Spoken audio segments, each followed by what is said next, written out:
Hola, bienvenidas a todas las personas que están conectadas en este panel. Agradecemos a los organizadores y organizadoras del Octavo Congreso Centroamericano de Estudios Culturales por la invitación y especialmente a la Universidad Rafael Andívar por la organización de este congreso.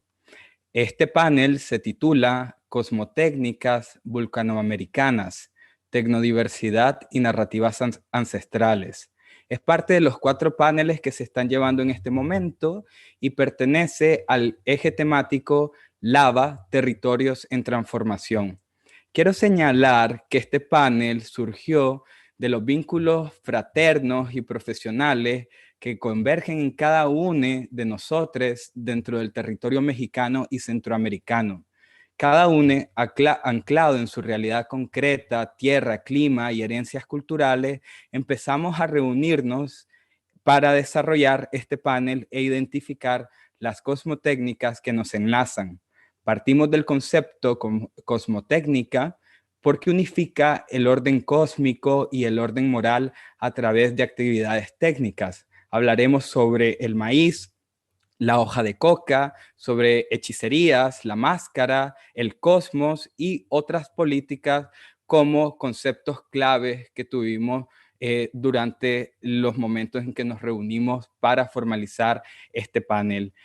Sin más, nuevamente gracias a todas, todos, todes por estar acá y empezamos nuestra primera ponencia con el mexicano Víctor García, estudiante del doctorado en filosofía por la Universidad Autónoma de Barcelona.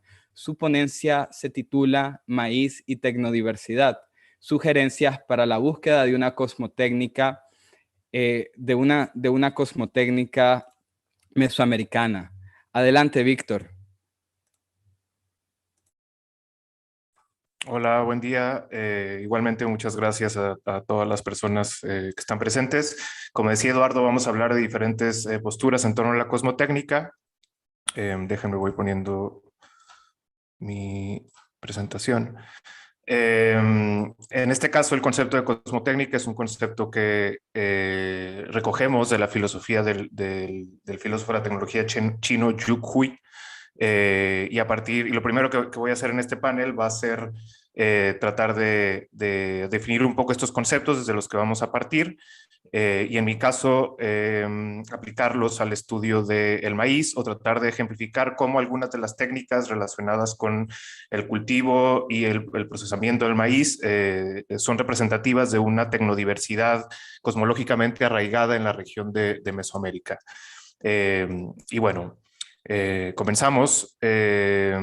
Inicialmente, este concepto de cosmotécnica parte de la crítica a la monotecnología que hace Yu Hui, la cual plantea que la modernidad incluye un proceso donde la tecnología se separó de la realidad para cobrar una especie de autonomía propia, que ha ido de la mano de una mirada universalizante y colonizadora desde Occidente. Esto ha marcado la idea de que las civilizaciones progresan a través de la tecnología y que han ido en una línea temporal unívoca que va de lo premoderno, a lo posmoderno y luego a un aparente apocalipsis, que se supone que es en el que estamos, ¿no? O que nos vamos dirigidos hacia una especie de singularidad tecnológica donde la tecnología va a escapar de nuestras manos, ¿no? Y nos va a conquistar. Eso es lo que se piensa, ¿no? En esta línea moderna, ¿no?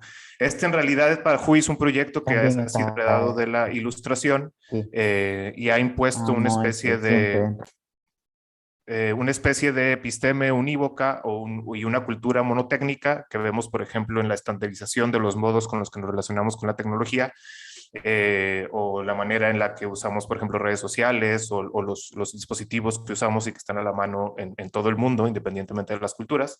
Y esto hace eco a un concepto heideggeriano que es el de Gestell, que en Heidegger significaba esta idea de que la tecnología moderna recubre nuestras prácticas, convierte a la naturaleza en mero recurso natural y reduce el pensamiento solamente al cálculo científico, ¿no?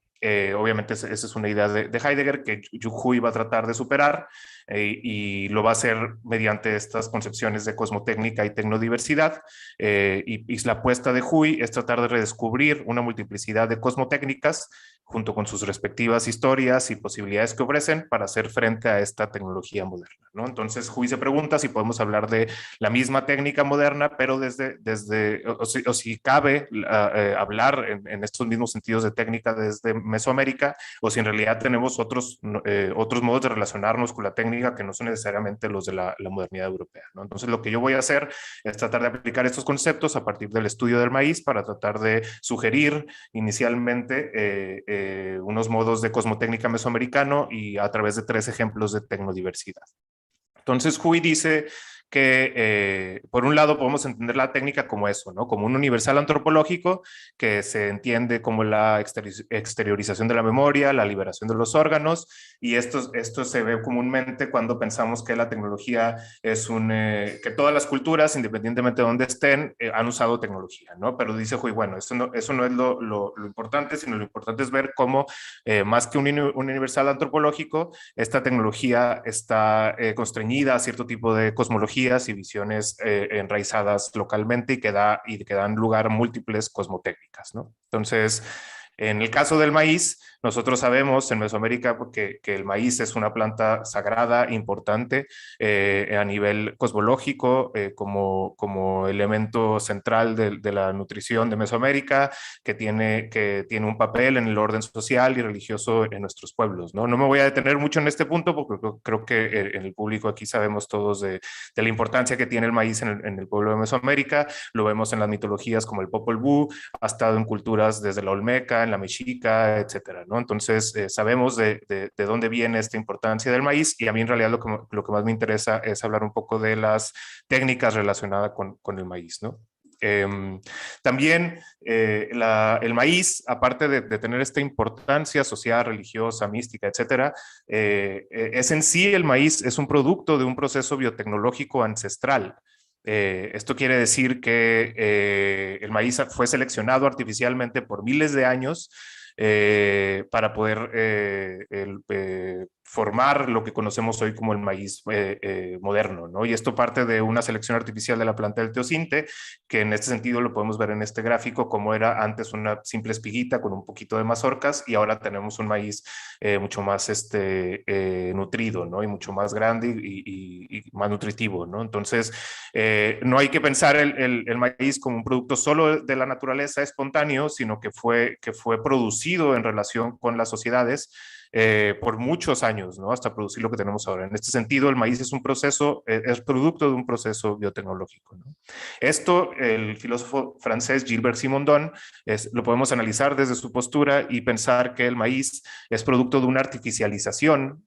No hay que entender la artificialización como algo necesariamente negativo, sino más bien como eso, como el producto de una relación simbiótica, técnica, tecnológica, donde el ser humano tuvo incidencia en el maíz, ¿no? Entonces, esta artificialización lo que hace es que establece una dependencia simbiótica entre el ser humano y la naturaleza, en este caso la planta del maíz, pero que en la tecnología moderna lo que ha pasado es que pasamos de tener esta relación simbiótica a tener una relación más bien parasitaria, ¿no? Y esto lo vemos, por ejemplo, con la biotecnología moderna, en términos, por ejemplo, de Monsanto y todo este tipo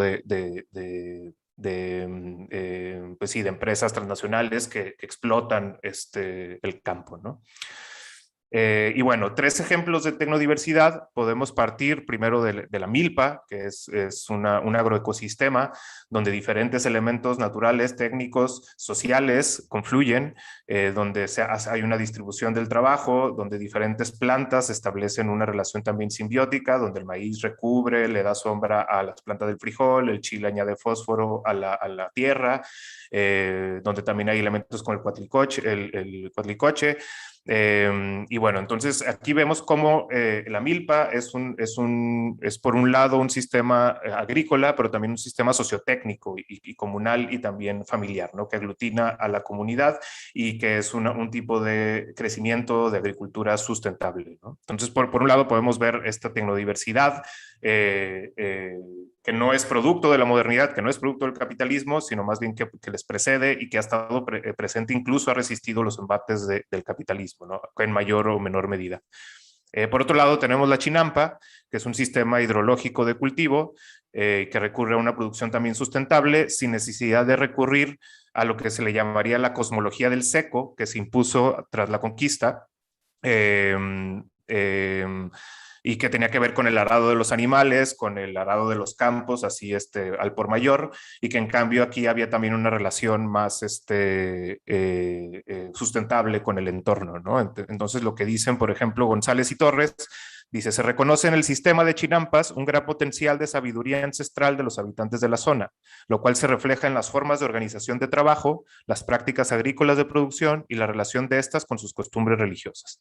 Además, se considera que las chinampas dan muestra de una complejidad de relaciones que trae implícita las prácticas agrícolas para aprovechar el agua, suelo, los residuos orgánicos y con ello producir policultivos de especies endémicas en un todo, para construirse en una viabilidad de desarrollo local y en un espacio natural que permite mitigar los efectos de contaminación e inundación, por lo menos aquí está hablando en la zona sur del Distrito Federal en la Ciudad de México, ¿no?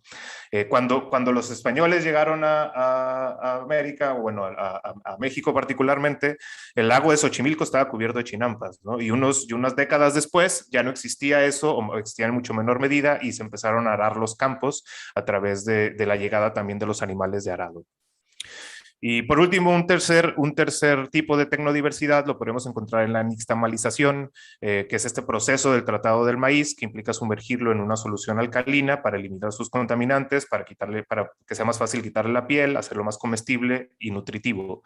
Y este proceso de nixtamalización sigue siendo usado más o menos relativamente en el mismo modo ancestral, simplemente que pues ya se ha industrializado esta producción, ¿no? Pero también encontramos aquí otro tipo de tecnodiversidad enraizada cosmológicamente, donde se respeta, por así decirlo, a la planta del maíz y que ha resistido también relativamente a los embates del capitalismo, ¿no? Entonces, ¿hacia dónde vamos con estas ejemplificaciones de la tecnodiversidad o tratar de buscar una cosmotécnica particularmente mesoamericana?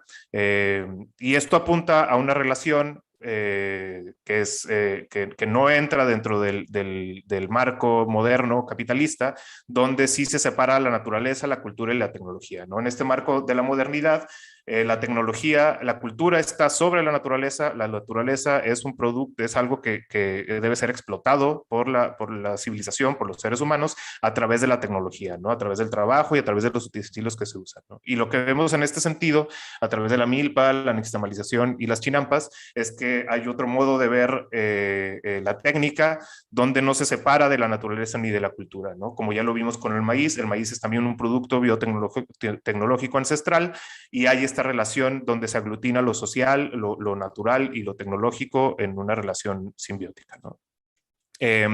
Y también como advierte Huy, rescatar este tipo de visiones de cosmotécnica no significa apelar a una exotización de lo ancestral o a un nuevo nacionalismo o etnocentrismo que trate de hacer hegemonía desde la periferia, lo cual caería en las mismas dinámicas europeas donde el otro se hace un enemigo, como lo diría Schmidt. Sino más bien tratar de recuperarlas en este contexto actual, ¿no? Entonces, porque si no podríamos caer en lo que sucedió, por ejemplo, en la Revolución Mexicana, que luego de que pasamos del maíz al trigo, del maíz y los agroecosistemas, como los que mencioné, al trigo y al arado, lo que sucedió tras la independencia y luego tras la revolución, el maíz era considerado un alimento para pobres y el trigo era considerado el alimento que debería ser la base de la alimenticia, ¿no? Y era consumido más por las clases altas. Había toda una campaña en el caso de Porfirio Díaz, donde se habla de esto, ¿no? Pero lo que sucedió tras la revolución industrial fue que se trató de usar el símbolo del maíz como aglutinante nacional, pero solo como moneda política, nada más por encima o superficialmente. Aquí obviamente estoy poniendo para ejemplificarlo diferentes obras del muralismo mexicano, de Diego Rivera, Raúl Anguillano, donde pues aparece el símbolo del maíz y como sabemos el muralismo mexicano fue parte de este tipo de movimiento de aglutinamiento social a partir de este tipo de símbolos, ¿no? Dice, contando un poco la historia sobre esto, dice Gabriela Méndez Cota, A ver, un momento. Em, Aquí dice, desde la derrota del Imperio Azteca para los españoles durante los siglos coloniales de la Nueva España y durante la mayor parte de la historia nacional de México, el maíz tuvo un estigma de derrota. A medida que el alimento básico europeo, el trigo, se convirtió en un nuevo estatus superior de la Nueva España, la evangelización católica de los indígenas incluyó un estímulo constante para reemplazar el maíz por trigo. El único grano autorizado para la Santa Comunión y las granjas de trigo que empleaban trabajo forzoso sirvieron de hecho como la base de la usurpación colonial de tierras indígenas en Mesoamérica. Después del primer siglo colonial, 9 de cada 10 habitantes de la Nueva España habían muerto debido al impacto negativo de la conquista en la capacidad de población indígena para producir sus propios alimentos. Los que sobrevivieron lo hicieron en gran parte porque, a diferencia de la agricultura y la ganadería europea del trigo, el cultivo y el consumo del maíz no requieren equipos complejos ni demasiado espacio. Pero tras la independencia de España, las élites criollas mexicanas definieron la cultura nacional en términos estrictamente europeos. Todos los productos del maíz fueron excluidos de la cocina nacional, lo que reflejó una continua exclusión de la ciudadanía de las clases bajas, en particular las personas de ascendencia indígena.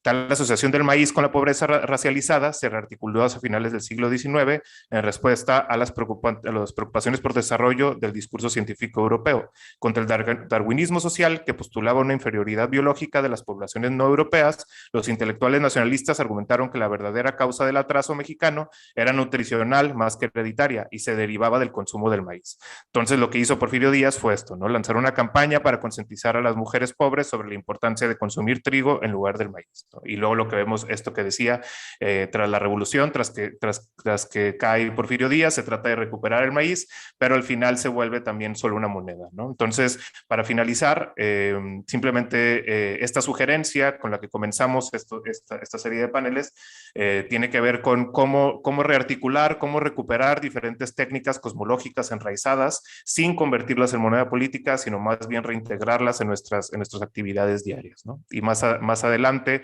en los próximos paneles, lo que veremos serán otros intentos por rearticular este tipo de plantas de Mesoamérica, o el cuerpo, o el cosmos como tal, o la máscara, a través de este tipo de conceptualización, cada quien desde sus propias prácticas y experiencias. Y bueno, muchas gracias. Gracias, Víctor, por tu ponencia, excelente. Ahora vamos a pasar a la ponencia del mexicano Luis Héctor Alemán. Él es estudiante de doctorado en filosofía por la Universidad Iberoamericana de la Ciudad de México y es miembro del Instituto de Medicinas Tradicionales y Artesanías Aplicadas de México y Perú. El detalle es que lastimosamente Héctor no nos va a poder acompañar, pero nos ha compartido un video donde explica su ponencia y también le da la palabra a maestros del Perú y de Bolivia, donde ellos nos hablan sobre la mamá coca en su condición material, espiritual y comunitaria. Mamá coca como cosmotecnología. ¿Puedes compartirnos, Víctor?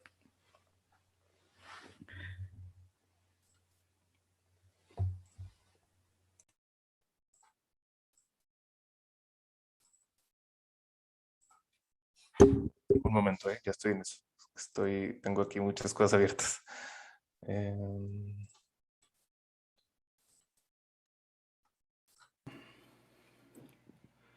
Me llamo Luis Héctor Alemán Villalón. Yo vengo a presentar un poco sobre la mama coca, ¿no? Llegamos a titular esto La mama coca en su condición material, espiritual y comunitaria, en el contexto de la mama coca como cosmotecnología. Voy a ceder principalmente la voz a dos maestros, al maestro Rómulo y al maestro Lauro.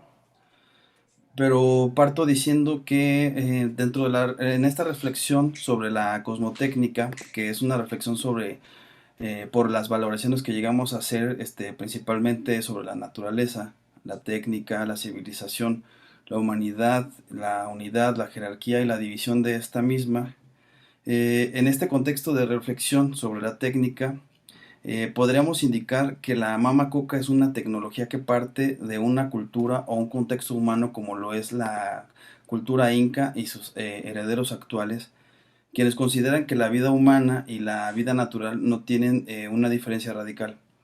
Más aún, la naturaleza es comprendida gracias a una proyección que el ser humano hace de sí mismo.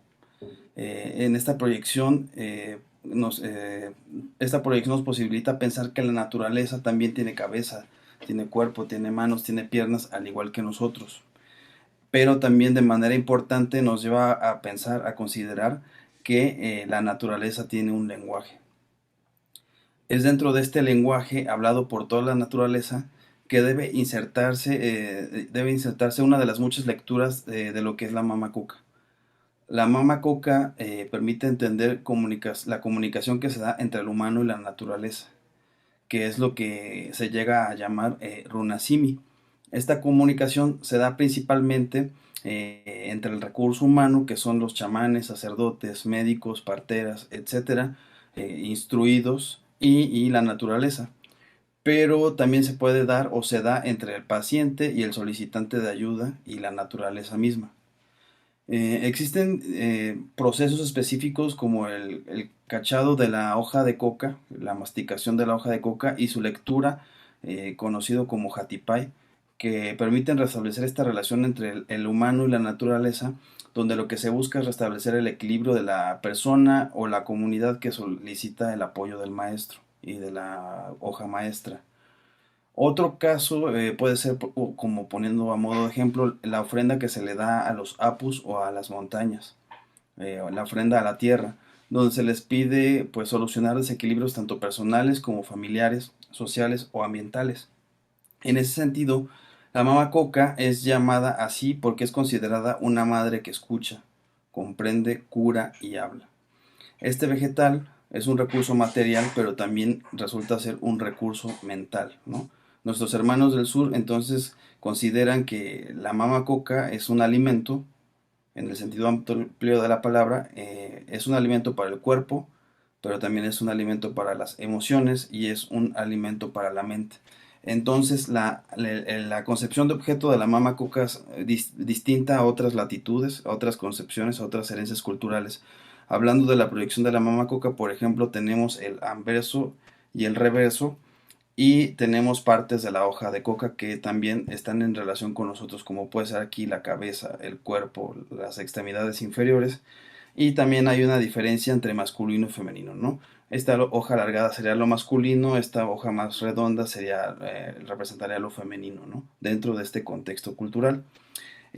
Afortunadamente ya contamos también con la presentación de la hoja de coca a través del tarot inca creado por el maestro Lauro, donde se presentan las hojas y distintas tiradas medianamente comunes que nos permiten interpretar y solucionar ciertos problemas vitales que nos aquejan. Esto llega acompañado también del texto ilustrativo para tener una mejor interpretación de lo que sería lo que hoy llamamos tarot inca, ¿no? Eh, para entender la hoja de coca, para terminar y cederle la voz a los maestros, hay que tener muy en cuenta que debemos evitar caer en el privilegio que se le da a uno de los muchos alcaloides que porta la mama coca, como puede ser el más famoso y conocido, que es el de cocaína, ¿no? Este alcaloide ha sido usado y ha sido abusado por la ciencia médica como anestésico, pero también por el narcotráfico y el mercado global de origen occidental. Sin más por el momento, quiero dejarlos en manos de los maestros José Rómulo y Lauro, quienes llevan casi toda su vida dedicados al sacerdocio andino, herencia viva de la civilización inca. Un gusto compartir.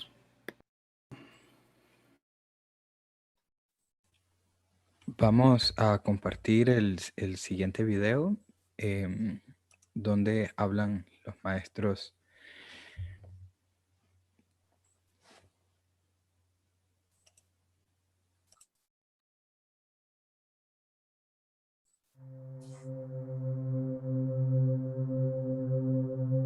Sí se escucha, ¿verdad?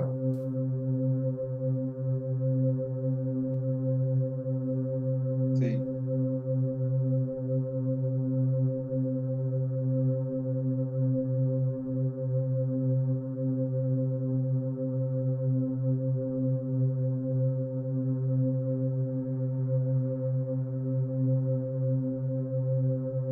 Vamos a hablar uno de los recursos más importantes de la gran civilización de los incas del Tahuantinsuyo.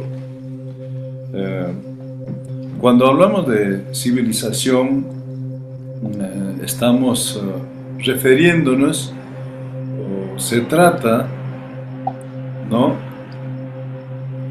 de ver la parte filosófica, los inventos tecnológicos y muchas de sus creaciones, y dentro de esas muchas creaciones, como alimentos y medicina, está la madre hoja de coca. La hoja de coca no se encuentra en su estado silvestre, ¿no?, que hay que recoger y hay que masticarlo. No, a la civilización inca lo llevó más o menos 400 años para convertirlo en un producto terminado, un producto acabado, ¿no? Ahora, este producto acabado tiene sus facetas en su uso y consumo. En primer lugar, en tiempo de antes de los incas, de los Tiahuaná, Cubar y Huarpa, la hoja de coca solo era de consumo, ¿no?, de la élite, de los sacerdotes, de los maestros médicos, de las maestras, de las parteras. Solamente en el incanato el consumo de hoja de coca pasa a generalizarse, y luego en la conquista y colonia la hoja de coca realmente da un vuelco totalmente diferente. Entonces, hablar de la hoja de coca es hablar del emblema, ¿no?, de una gran civilización, es hablar del espíritu, de la filosofía de esta gran civilización. Entonces, hay muchos puntos de vista al respecto de la hoja de coca. Otros, desde una visión occidentalizada, comienzan a decir que la hoja de coca hay que maximizar en su producción, hay que utilizarlo en la alimentación, en la medicina, hay que cultivarlo. Hay puntos de vista totalmente discordantes.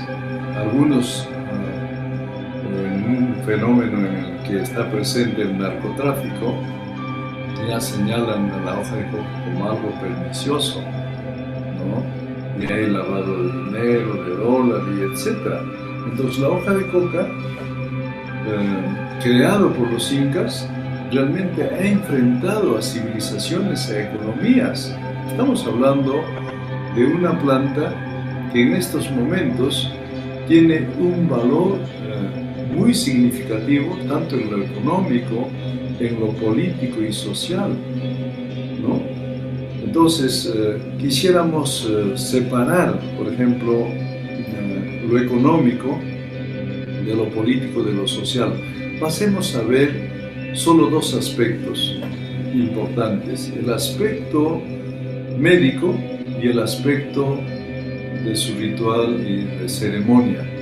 En el aspecto médico, la hoja de coca es utilizado para el diagnóstico, para el pronóstico, y al mismo tiempo esta hoja de coca es utilizado como en su estado material para jugar el anverso, reverso y sus distintas formas de posición. Cuando un maestro quiere saber el presente, el pasado, ¿no?, de la vida, de la alimentación, etc., de distintas actividades humanas, incluso actividades no humanas, es posible. Ahora, por otro lado, el aspecto espiritual, el aspecto religioso, viene a ser, ¿no?, esa parte en el que se mastica y que al hombre o al que va a ejercer el sacerdocio utilizando la madre coca le va a usar el oído, la mente, la visión, para que tenga la posibilidad de ver con toda la nitidez posible, ¿ya?, algunos aspectos de la vida, el presente, pasado y futuro, de la misma manera. La ciencia convencional a este hecho le estaría conociendo, por ejemplo, de que los principios activos que posee esta hoja de coca son los que dan esos efectos, ¿no?, al ser humano que lo va a consumir, y por esa razón muchos han satanizado, ¿no? Es una larga historia de los rituales y las ceremonias.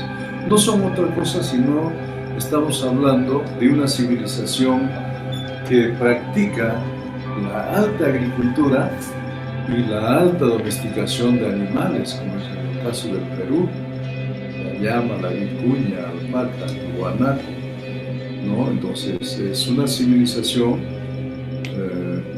que aporta al mundo, por ejemplo, los alimentos más importantes que hoy se consumen en todo el mundo, como la papa, la quinoa, la maca, el yuco y otros.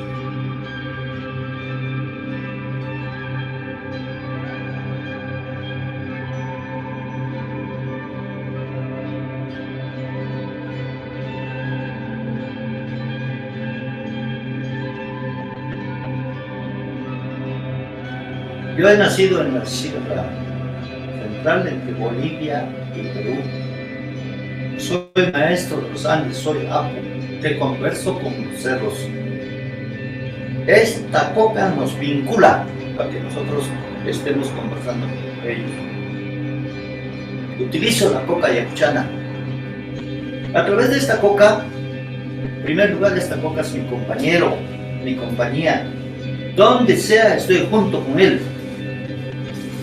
Mastico esta coca, no es veneno, muchos piensan droga, no es.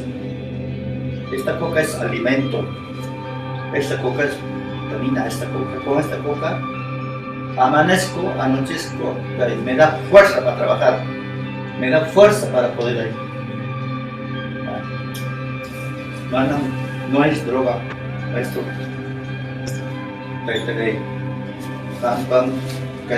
Urini, con esto ando, donde estoy, con esto ando y esta es mi fuerza.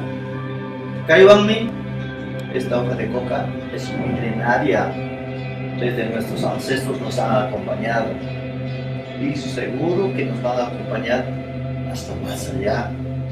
Para terminar, quiero decirles, hermanos, esta hoja de coca ha sido satanizado como droga, pero a nosotros no nos va a prohibir jamás, porque este es nuestro alimento, es nuestra vida, es nuestro amor, ¿no?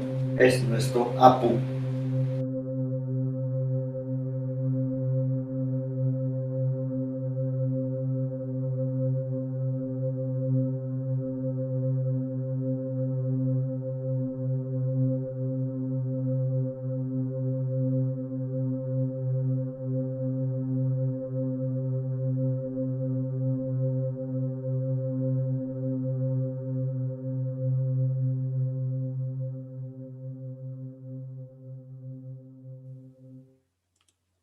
Gracias. Ahora le damos la palabra a Mariela Richmond. Ella es diseñadora gráfica y arteeducadora costarricense. Actualmente es investigadora del Instituto de Investigación en Artes de la Universidad de Costa Rica y nos va a hablar sobre hechicerías para transformarnos el mundo. Adelante, Mariela. Muchas gracias, Eduardo, Víctor, y un saludo a los compas que no nos pudieron acompañar hoy y a los maestros de la Mamá Coca que tanto disfrutamos como en poder tenerlos por lo menos un ratito a distancia. Y bueno, como les comentó Eduardo, les voy a hablar sobre, Víctor ahí me va a ayudar con la presentación, sobre hechicerías para transformarnos el mundo, que es un manual en el más amplio sentido de la palabra, que nació a partir de un taller que nos compartió la colega chilena Ana Archa Cortés en San José, Costa Rica, cuando aún se podían compartir talleres presenciales y cuando el cuerpo era el canal por el cual compartíamos el diálogo. Este libro, manual, es una relatoría expandida donde a partir de variados ejercicios de encuentro y acción escénica imaginamos y activamos distintas formas de transformar el mundo, entendiendo mundo, comillas, como ese contexto en el cual participamos y del cual sin la ausencia de contradicciones y tensiones nos sentimos parte. Este manual se gestó en el Encuentro de Investigación en Artes que organizó la Escuela de Artes Dramáticas de la UCR, en el cual Ana, junto con otros colegas investigadores de distintas áreas de las artes, pensamos cómo podrían funcionar, cómo podrían ser otras formas de accionar en relación cuerpo a cuerpo. En este manual sistematizamos, diagramamos y profundizamos una serie de conjuros y tejidos que entrelazan las posibilidades matéricas de los cuerpos deseantes de transformaciones micropolíticas, estéticas, afectivas, conceptuales. Víctor me va a ayudar a poner una ilustración de la chilena Camille Barrales, por ahí se ve, que ella nos ayudó a ir traduciendo todos estos saberes, sentipensares, en conjuros que nosotros llamamos dibujativos de estas hechicerías para la última etapa de la publicación de este libro. Más adelante les voy a comentar el link donde está el libro de descarga gratuita, que la idea de hacer de este tipo de sistematizaciones es que los encuentros no solamente queden en el pensamiento, en las reflexiones de quienes pudimos vivirlo, sino que sigan su trayecto como de expansión, ¿no? De que se puedan seguir accionando. Entonces, en el marco de esta mesa, como técnicas vulcanoamericanas, me interesa abordar nuestras reflexiones sobre hechicerías y sobre los poderes brujos femeninos en dos derivas concretas. La primera deriva es una serie de conjuros entrelazados. En el taller en Costa Rica trabajamos a partir de varias preguntas. Si querés, Víctor, exacto, ¿me dejas con esta?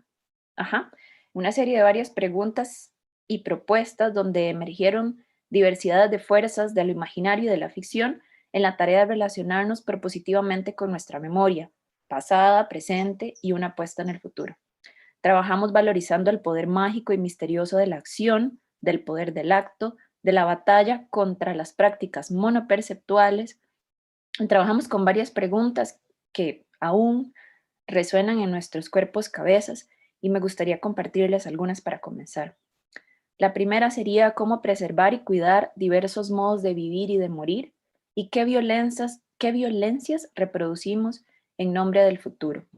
Como ven en la pantalla, hay una suerte de collage de textos de brujas y brujos que nosotras conjuramos en nuestro estudio, buscando que entre los diversos tiempos y pensamientos confluyan discursos. Entonces le voy a pedir a Víctor que me haga un zoom un poquito más grande para leer con eso.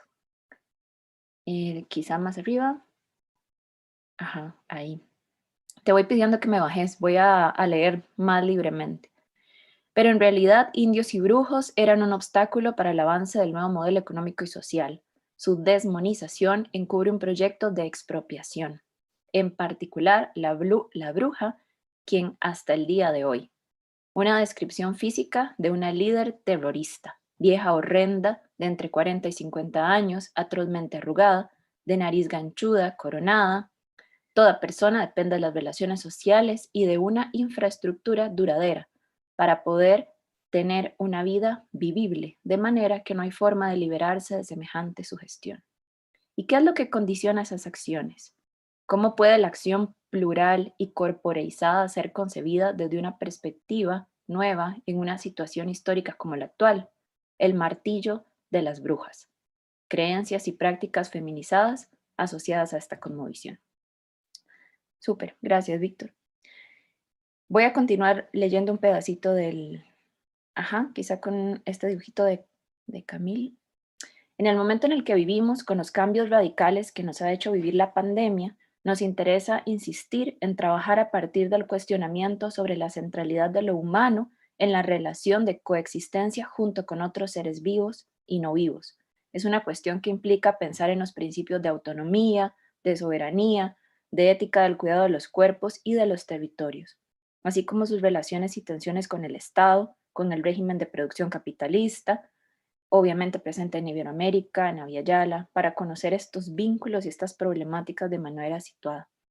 Esta pregunta no es nueva, desde una perspectiva feminista, pero además crítica de los procesos activados desde el nacimiento del capitalismo y expandida por América Latina, desde los procesos de colonización, nos proponemos pensar al lado de lo que plantea Silvia Federici en El Calibán y la Bruja, Mujeres, Cuerpos y Acumulación Originaria, en donde señala que el capitalismo exigió un ataque genocida contra indígenas, campesinos y mujeres, y sus modos de relación con el territorio, que implicó una persecución de brujas, de curanderas, de parteras y de abortistas, así como una trata de esclavos y cercamientos que delimitaron la comillas, propiedad privada, en aras de conseguir la acumulación originaria y la formación de un proletariado moderno, tanto en Europa como en el Nuevo Mundo. Este proceso de la sociedad capitalista determina que el cuerpo para las mujeres es lo que la fábrica para los trabajadores asalariados varones, el principal terreno de su explotación y resistencia, lo que hace relevante atender a la importancia que ha adquirido el cuerpo en todos sus aspectos, desde la maternidad, el parto, la sexualidad, tanto dentro de la teoría feminista como en el marco de la historia de las mujeres. Silvia Federici evidencia que la Casa de las Brujas sirvió para allanar el camino del régimen capitalista patriarcal, también destruyó el control que las mujeres ejercían sobre su función reproductiva. Estas hechicerías que nosotras planteamos en el libro, lo que plantean es un poco insistir en estas evidencias y traer más preguntas para resistir desde la acción el problema de lo vital.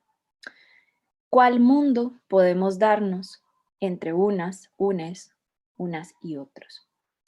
En el libro desarrollamos un marco de conjuro a modo de glosario imaginado con palabras que nos ayudan a definir algunos compuestos que rondan en nuestras cabezas. Les voy a leer lo que para Ana y para mí conforma esta mezcla de palabras mujer monstrua. Enterrarlas en el aire sería como generar huracanes. Enterrarlas en madera sería convertirlas en estacas. Enterrarlas en el agua sería transformarlas en tsunamis. Enterrarlas en el fuego sería como ver emerger una bandada de aves fénix. Para la segunda deriva, como vemos en la imagen, vamos a trabajar trabajamos en el libro más bien con este diálogo que plantea la Donna Haraway de trabajar con. La segunda deriva, los poderes mágicos, los poderes brujos, los poderes chiji, los poderes champurrios. Proponemos pensar sobre las posibilidades de activar un mundo en el que la historia de lo humano emerge como insuficiente para contar la historia de la vida. Proponemos pensar una forma de relacionarnos como una sopa, como un jengibre de pensacciones, con las raíces flotando entre sus caldos, como una posibilidad metabolizada de energía renovada que emana transformación, que aliviana las ruinas y que propone jerarquías para aletargar los trechos más complejos y sabrosos del pensamiento y de la acción. A partir de estos encuentros y de las acciones comunes con este rojito que ven en la imagen, con una multiplicidad de seres que se generen hábitats vitales para una supervivencia de una diversidad chiji, champurria, con seres y favores con seres y especies a favor de lo común. Silvia Rivera Cosicanqui, respecto a la valoración de la condición chiji, habla sobre esta, es una conformación mezclada que no acaba nunca de estabilizarse, que no es permanente, sino que todo el tiempo está en tensiones, en contradicciones. Es un concepto de las culturas andinas, boliviana y peruana, con quienes Rivera ha trabajado extensamente. Y es la idea de realizar, es la importancia más bien de realizar acciones que estén vivas, no solamente en lo discursivo, sino en la presencia, en el momento. Por último, es relevante para nosotras proponer pensar desde y en los cuerpos territorializados, con una perspectiva anticapitalista, pensar en el tiempo feminista, sin esencialismos, criticar un ejercicio colonialista, obviamente de las prácticas extractivistas, y abordar estas tensiones, como lo propone Haraway, con estas redes de parentesco. Entonces, quizá, Víctor, voy a leer esa lista. ¿Me la puedes poner un poquito más grande? Y esto es parte del libro y quisimos ponerlo en rojita y como con negrita para pensar en no solamente líneas, sino en este tejido que va generando una suerte así como de entrelazado de saberes. El poder que surge con la medicina, con el poder espantoso, con la práctica artística, con el espacio íntimo, con la política, con feminismos, con la izquierda, con el calamar gigante, con la ficción, con el amor, con lo liminal, con la definición, con el contraste, con la indeterminación, con la colectividad, con enunciación, con agreste, con parto, aborto, con lenguaje, con brujería, con simpoiesis, con lo masculino, con los sitios de poder, con el espacio entre, con la forma del relato, con lo afectivo del relato, con. Para terminar, como dice Haraway, son importantes las preguntas que nos siguen permitiendo hacernos otras preguntas, así que les dejo esta última pregunta en la ponencia: ¿cómo sería un archivo, una memoria? ¿Cómo sería nuestro futuro si la historia la contaran las piedras? Y los dejo con el último dibujito de la Camille, que está por ahí, Víctor. Ajá, esta es una suerte de jengibre de pensación. Y contarles que el libro está de descarga gratuita en el sitio, lo voy a poner aquí en el chat, Arte, Política, Comunidad de la Universidad de Chile. Por si quieren adentrarse más en nuestra sistematización y pensamientos derivados de la Rivera Cusicanqui, Frederici y Donna Haraway. Bueno, muchísimas gracias por la atención. Ahora les voy a presentar a Eduardo Flores, que él es estudiante del doctorado en Filosofía de la Universidad Michoacana de San Nicolás de Hidalgo. ¿Lo dije bien, Edu? Sí, sí, sí. Súper. Y la ponencia, Víctor, ahí me ayudas con la presentación. Mutaciones de la máscara mesoamericana. Todas oídos. Muchas gracias, Mariela. Gracias a todas las personas que están conectadas.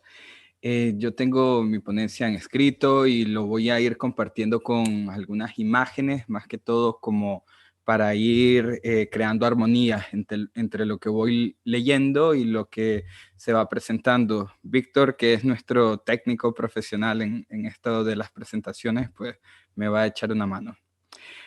Hablar sobre la máscara es como sumergirse en las profundidades del océano. Hay una diversidad que es imposible abarcar en su totalidad. Por eso no pretendo recoger aquí este vasto mundo del desdoblamiento. Hablaré sobre la máscara mesoamericana en 3 momentos.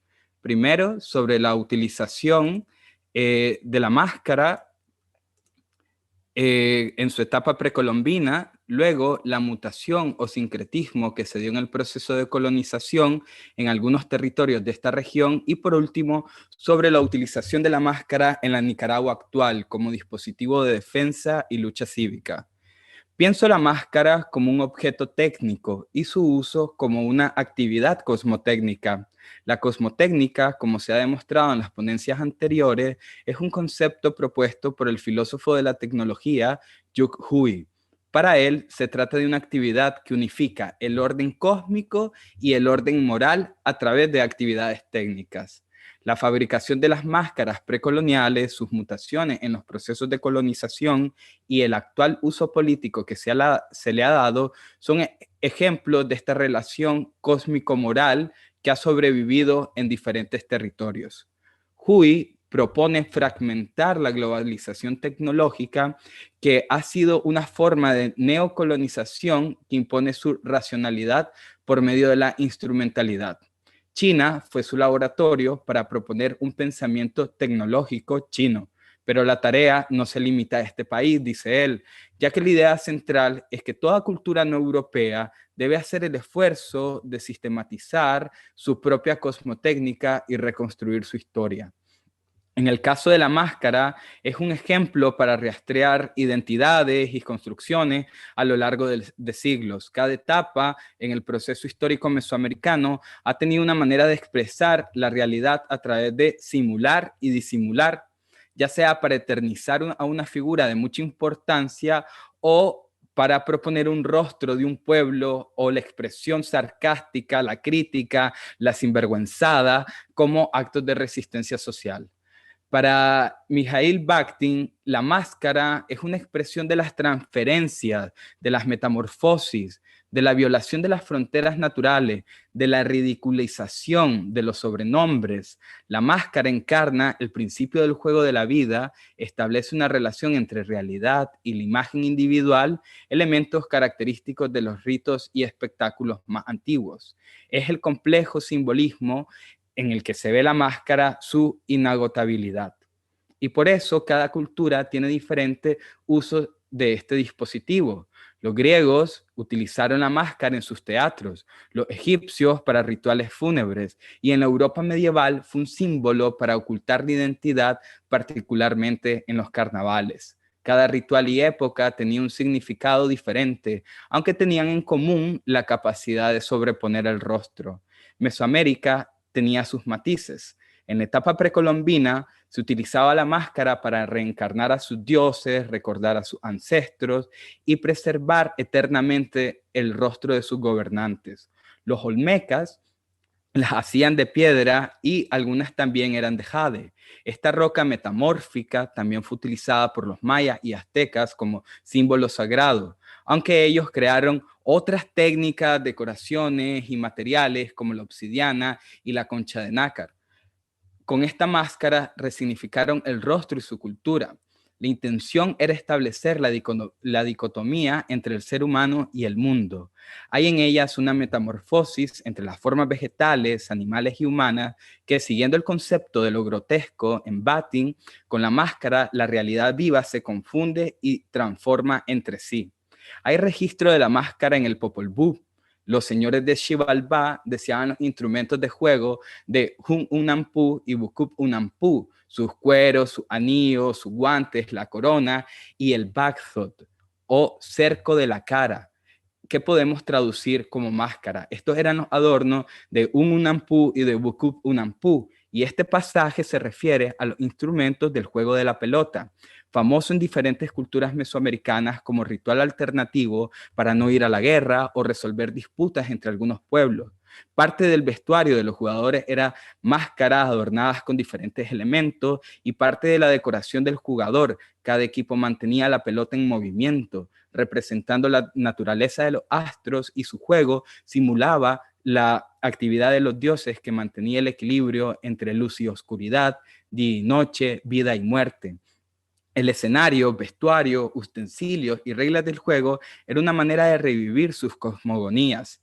Las máscaras precolombinas dejaron un legado que refleja el uso técnico de estas culturas, sus tradiciones y cosmovisiones, además de ejemplificar tecnologías biodegradables en las que piedra, barro, arcilla, madera, plumas, etc., eran mezcladas para dar un dispositivo que unificara lo terrenal con lo divino. Como nos cuenta también Levi Strauss en su estudio sobre la máscara de culturas indígenas de América del Norte, donde una máscara no es ante todo lo que se representa, sino lo que transforma. Es ahí donde podemos tener en cuenta su importancia para rituales y celebraciones.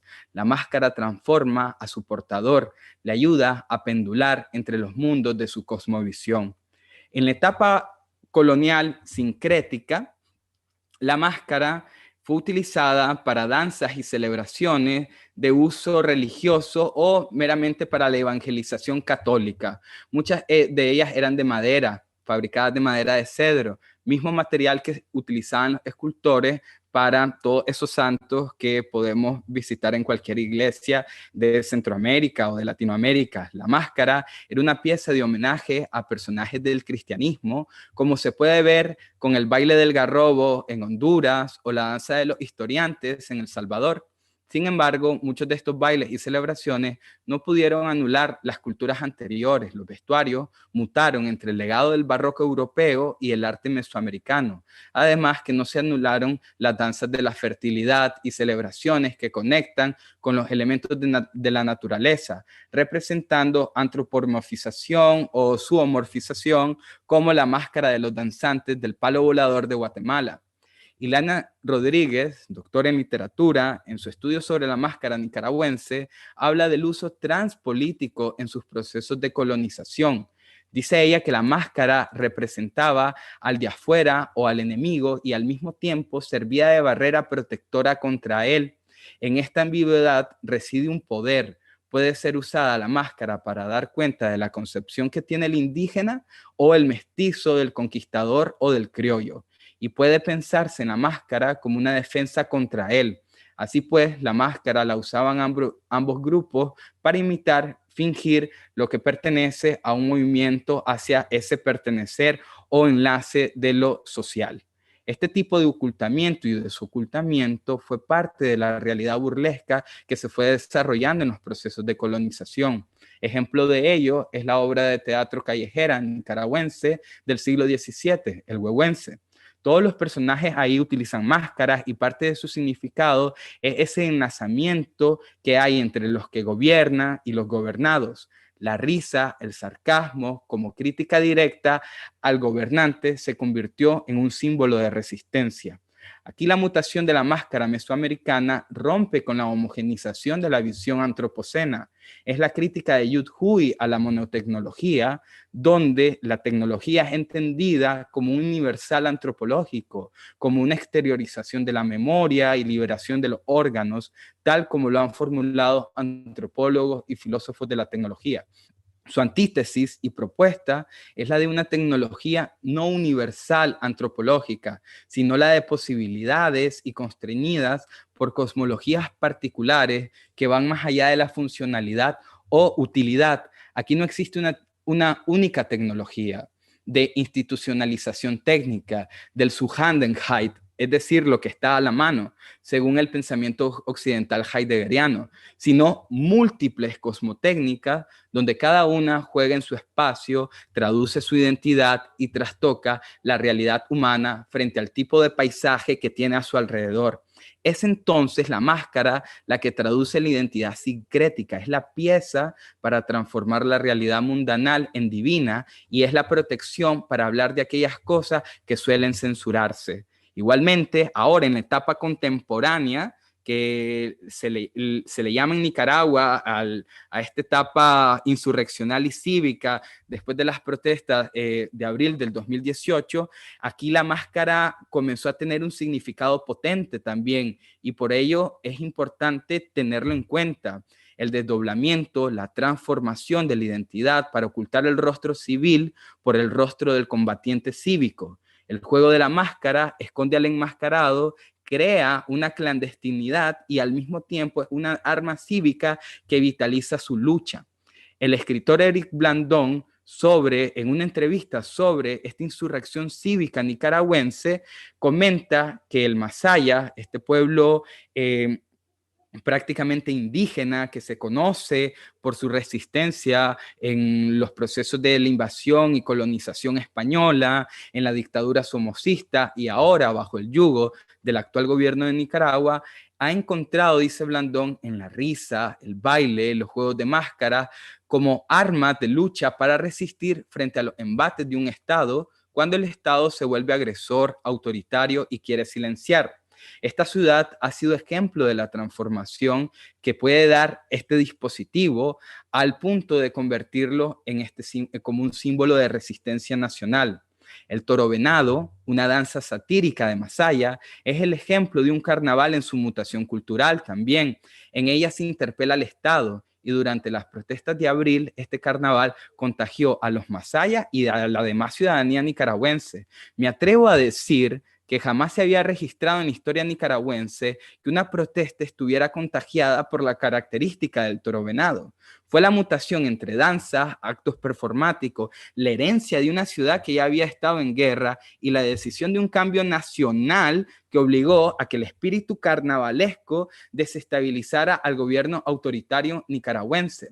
La máscara dejó de ser mero folclore o artesanía para ser un dispositivo estético y político. Cuenta la semióloga Adis Díaz que lo mismo pasó con las barricadas en ese momento. Estas se convirtieron en altares, espacios para impulsar captar el espíritu carnavalesco y performático de toda una ciudad.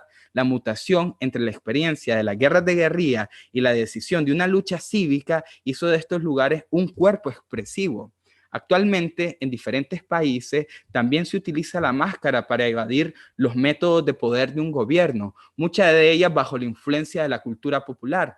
Pero lo interesante con el Masaya en Nicaragua es su transformación de la máscara folclórica a la máscara insurreccional, donde la risa sarcástica se convirtió en un arma más potente que las armas de guerra que utilizaba el gobierno nicaragüense, porque las máscaras y el carnaval no mataban, pero dejaban impregnadas nuevas maneras de replantearse el sistema social y político. Es ahí donde es importante aprender de la máscara entre ese orden cósmico y moral que nos comenta Jude Huey.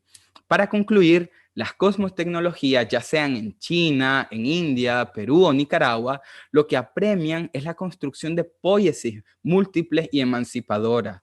La monotecnología ha imperado en Mesoamérica, ha sido una región de las Bananas Republics y de otros monocultivos, como actualmente el aceite de palma, cuando se trata de una región con una diversidad natural y cultural que no podemos dejar a un lado. Es aquí donde, al rastrear la mutación de la máscara en sus diferentes momentos históricos, podemos aprender sobre cómo relacionarnos con lo no humano, la tierra y el cosmos. La máscara es un instrumento potente, se encamina a la plasticidad para decirle no al nihilismo estatal y a las nuevas maneras de colonialismo mundial. Sus mutaciones son ejemplos de diversidad y adaptación cultural.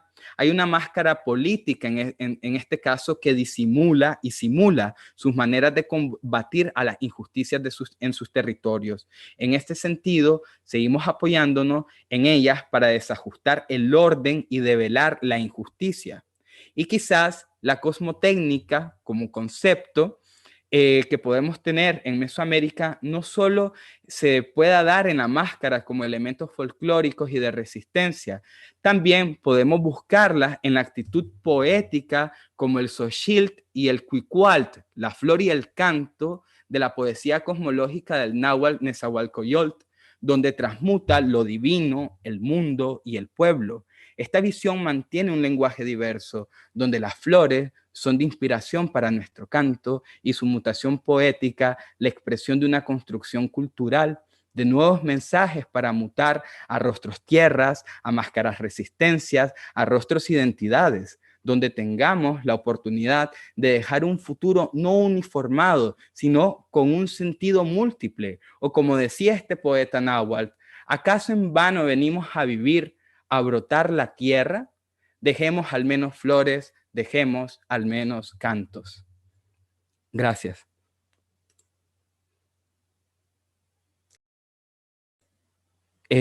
Ahora, para seguir con nuestra panel, cierra el mexicano Adrián Huerta, doctor en filosofía por la Universidad Iberoamericana, especialista en filosofía política y filosofía de la guerra.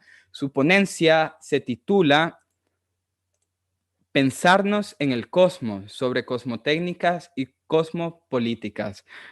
Adelante, Adrián, y muchas gracias. ¿Qué tal? Muy buenos días. Gracias a todos los presentes. Bueno, el tiempo apremia, así que iniciaré. Hablar de cosmotécnicas obliga a tematizar ese prefijo específico que denota este término, o sea, el cosmos. Sobre todo si se toma en serio la iniciativa para desarrollar una agencia espacial latinoamericana, como recientemente propuso el presidente de México en la CELAC. Para ello hay que situarnos en nuestro contexto concreto. El zeitgeist, es decir, el espíritu de los tiempos que estamos atravesando, es un umbral, un topos de indefinición, un lugar de difuminado liminal y metamorfosis transtópica que transita hacia un novel sino y transforma las aporías utópico-distópicas que han desencantado al mundo.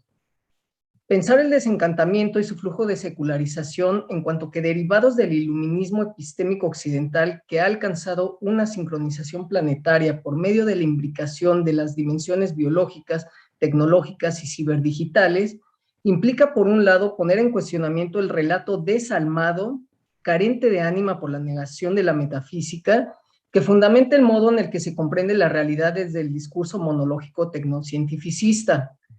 Como sostiene Yu Hui, es necesario replantear la pregunta por la tecnología y cuestionar los supuestos ontológicos y epistemológicos de las tecnologías modernas, desde las redes sociales hasta la inteligencia artificial, para que a partir de esto pueda impulsarse un diálogo transversal y pluricultural entre múltiples cosmotécnicas, como sería el caso, por ejemplo, del proyecto transmoderno planteado por Enrique Dussel o la ecología de saberes propugnada por Boaventura de Sousa Santos. Es decir, se trataría de un movimiento de recuperación y apertura hacia todas aquellas cosmovisiones que han sido descartadas, silenciadas, destruidas o ignoradas por el hegemón epistémico eurooccidental. Esto significa que, por otro lado, es necesaria también una relectura del para representar, es decir, para volver a ser presente lo que ha sido encubierto por la exacerbación tecnonihilista cronolineal y globalizada, desde la que se exponga críticamente la aporia que arrastra el desarrollo innovativo de los sofisticados medios basados en la razón instrumental, los cuales, al abrir lo infinito, clausuraron lo eterno, que en su intento de efectuar lo universal, aunque siga siendo un ideal utópico y que se ha confundido con la sincronización planetaria, más bien solo ha impuesto una visión unidimensional de lo real. Sobra decir que al articularse con los modos de producción y reproducción capitalistas, el desencantamiento del mundo derivado del tecnocientificismo hegemónico es lo que ha posibilitado la configuración y conformación del antropoceno. En este sentido, los derivados ideológicos, tecnológicos, científicos, filosóficos y políticos de la modernidad occidental solo pueden ser entendidos como fármacon en el sentido griego del término, es decir, que serían al mismo tiempo veneno y remedio. Pero la superación de esta contraposición dialéctica no puede ser resuelta con una simplificación entre o lo uno o lo otro, como arguiría Soren Kierkegaard. Es decir, tomar un posicionamiento unívoco entre el progresismo ilustrado o la melancolía tradicionalista de corte indigenista o ancestralista, pues más bien lo que tendrá que ser reflexionado son las configuraciones específicas derivadas de la globalización al permear en lo local, en puntos concretos de la realidad que permitan quitar el velo esencialista de aquellos polos extremos que conforman esa lógica simplista.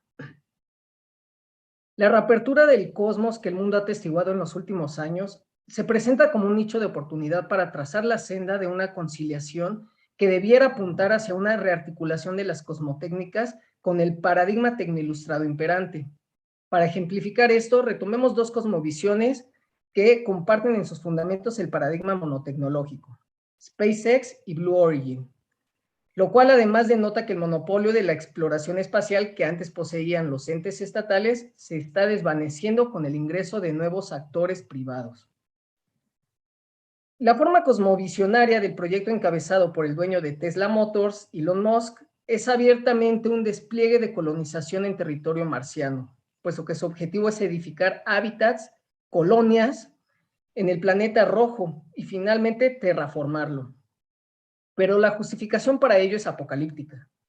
No se pretende explorar el cosmos y desarrollar la tecnología adecuada para ello en aras de una ampliación de nuestro conocimiento acerca de esta espacialidad, sino que prevé una catástrofe tan devastadora en nuestro planeta que la única vía posible para la supervivencia humana sería habitar otro planeta. La cosmovisión de Jeff Bezos, el dueño de Amazon y desarrollador del proyecto Blue Origin, mantiene una perspectiva menos pesimista, puesto que su premisa sostiene que nuestro planeta es irreemplazable y además es el mejor lugar posible para la vida. El objetivo de Bezos no es alcanzar un grado de desarrollo tecnológico para la colonización de los astros, sino edificar la infraestructura necesaria para desplazar toda la industria al espacio exterior, de tal manera que se elimine el deterioro ambiental en nuestro planeta por este tipo de actividad. Por ende, esto requeriría crear hábitats de vida en el espacio exterior del tipo cilindros de O'Neill, que son los que se están mostrando en la pantalla. Las siguientes imágenes también son algunos diseños de hábitats que se han desarrollado como posibles espacios tecnoambientales para la realización fáctica de la exploración espacial y el sustento de la vida fuera de nuestro planeta. Ahora bien, el problema inicial de la exploración cósmica, además del traslado de actividades predadoras que ya se ejecutan aquí, como sería la minería, que en el caso del espacio exterior pues es la minería de astros, de meteoritos, de planetas, además de la privatización del agua, contaminación y destrucción de ecosistemas. El problema radica, filosóficamente, en la monotecnología sobre la que se erige, puesto que terminaría siendo esto una exportación de las mismas problemáticas de las que se está huyendo si no se transforma el paradigma epistémico hegemónico hacia una cosmovisión que transforme nuestra manera de comprender y relacionarnos con la naturaleza, que recupere y rearticule en el signo actual aquellas tecnologías y conocimientos no hegemónicos en una forma pluriexistencial que logre conciliar lo que somos, lo que hemos sido y lo que podemos llegar a ser. En pocas palabras, la apertura del cosmos se presenta como la oportunidad para pensar una cosmopolítica. Muchas gracias. Gracias a Adrián por tu ponencia. Bueno, en estos momentos nos quedan unos minutos donde pueden escribir por el chat alguna opinión, pueden hacer alguna pregunta también sobre esta temática. Yo quiero agradecerle a Víctor, a Mariela, a Luis Héctor, a Adrián, también a Diego, Diego Gómez, que ha estado como administrador en este panel, pues por cada una de las ponencias, por tocar un tema pues como la cosmotécnica, pero traducirlo y llevarlo a nuestra realidad concreta, que es este territorio mesoamericano en el cual nos hemos conocido entre nosotros, y eso también ha ayudado a que podamos hablar sobre esta temática. No sé si alguno de mis compañeros quiere decir algo más al respecto. Sencillamente agradecerles, y saben que tenemos unos minutos para cualquier comentario que ustedes deseen.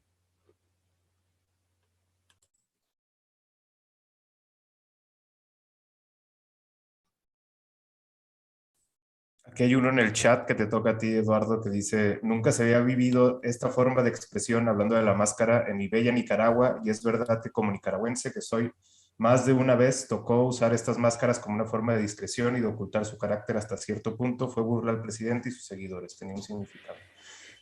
Sí, gracias, Víctor. Sí, ese comentario lo había leído y me ponía a pensar que la parte sobre la máscara como insurrección cívica en Nicaragua no solo fue por buscar un ejemplo, sino que también ha sido algo que he vivido y porque el símbolo de la máscara en Masaya ha tenido históricamente pues varios ejemplos de resistencia bajo una opresión del Estado, y cuando se vivió y vivimos eso en el 2018, pensar cómo se organizaban en Masaya a través no solo de la sátira y del carnaval, que es parte del espíritu de ese territorio, sino también de una organización política y una actividad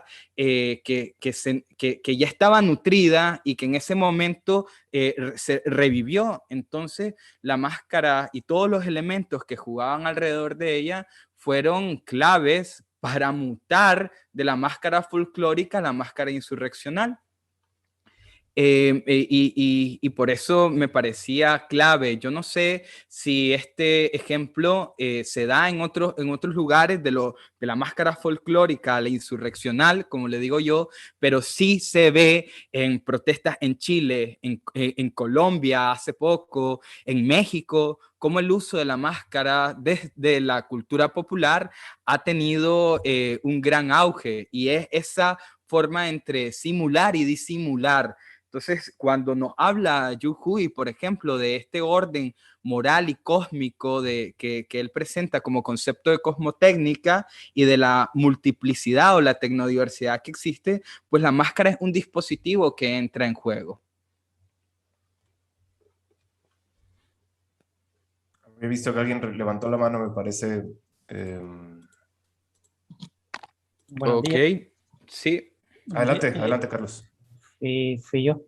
Bueno, yo soy nicaragüense y bueno, la exposición que hacía Eduardo sobre todo esto de las máscaras es una forma de representación también de los sentimientos, pensamientos y reacciones de una actualidad que se estaba viviendo, sobre todo en el 2018, en el cual, digamos, como yo expresaba en el mensaje, era como una forma de discreción y también sobre todo el no presentarse tal como una realidad dentro, porque entra mucho los miedos. Y me hacía recordar todo esto porque fue algo nuevo que se surgió en Nicaragua, porque muchos jóvenes sobre todo y usamos ya sea la máscara, como decía, de una manera folclórica o la azul y blanco como una forma de protesta de expresiones, digamos, con frases, palabras. Una eran de formas de motivación, otra eran muchas más discreciones que se podía entender como una ofensa al gobierno con las frases y expresiones que se podían presentar. Dentro de todo esto, cada máscara creo que tenía su significado y de la forma en cómo se iba entendiendo cada realidad. Al final es una manera de representar también la vivencia de cada persona. Y me hacía recordar casi un poco también, sobre todo en Masaya, con lo del huehuense, casi un poco relacionado a todo eso, como la gente en aquel principio, con sus máscaras, su vestido su forma de carácter de machos, en el cual también fue una burla sobre todo el colonialismo, ahora se vuelve casi como a expresar casi de otra manera, pero relacionado en un principio, sobre todo en la búsqueda de una libertad y también de una forma de expresar, de una manera de expresión libre, en el cual también no se podía ocultar lo que se vivía de fondo. Entonces, de verdad que son muy pocos los que abordan sobre este tema de las máscaras, pero es muy importante de una manera de representación de esta realidad. Gracias, Carlos. Tenemos 4 minutos para ir cerrando esta mesa, porque luego, dentro de 10 minutos, sigue en este mismo enlace otra mesa dentro de todo este congreso de estudios culturales centroamericanos, que las invitamos a que sigan conectadas en las mesas que ustedes deseen, porque hay una diversidad increíble, la cantidad de ponencias que hay y las personas que están participando en cada una de estas mesas, pues deben de ser especialistas. Hay gente que tiene mucha información que podrá compartir. Yo sin más, agradecerles nuevamente a Víctor, a Mariela, a Luis Héctor, a Adrián y a todas las personas que han participado. Tengan un excelente día en América, tengan una excelente tarde por los lados de Europa, como está Víctor, y nuevamente, gracias. Sí, muchas gracias a todas las personas que nos siguieron por acá, los comentarios que recibimos de Ana y de Eric. Y pues nada, digo, vamos cerrando entonces. Sí. Si alguien más quiere decir algo y si no, pues ya le vamos a cerrar. Gracias. Gracias.